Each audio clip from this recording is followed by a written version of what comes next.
Trending agad ang What's Wrong with Secretary Kim dahil ngayong araw ay ang MediaCon ng Philippine adaptation ng sikat na Korean drama na What's Wrong with Secretary Kim.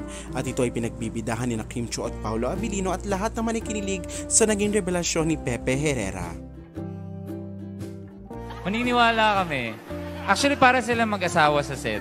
Yung pagiging comfortable nila sa parang lang Sabi ng isang tagahanga, si Sir Pepe Herrera, sinagot mo na ang matagal na naming inaantay na kasagutan. Ikaw ang anghel na pinadala ni Lord. Salamat sa iyo.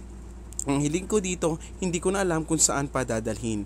Kilig na kilig nga ang mga tagahanga matapos banggitin ni Pepe Herrera na napaka-sweet talaga ni Kim Chiu at Paolo Abilino sa set. Bukod pa dyan, hinarana pa niya ito ng kantang halaga ng parokya ni Edgar na ikinakilig naman ng mga manonood. Happy naman ang fans ni Kim Chiu at Paolo Abilino dahil sobrang successful ng nasabing event at sobrang kilig din sa mga eksena nila on stage na hindi na maitago ang nag-uumapaw na chemistry nila at namumuong magandang relasyon as co-worker. Marami magandang eksena at mga kaganapan sa MediaCon ng What's Wrong with Secretary Kim, pero ang hindi may kakaila ay ang nag-uumapaw na chemistry na Kim Chiu at Paolo Abilino.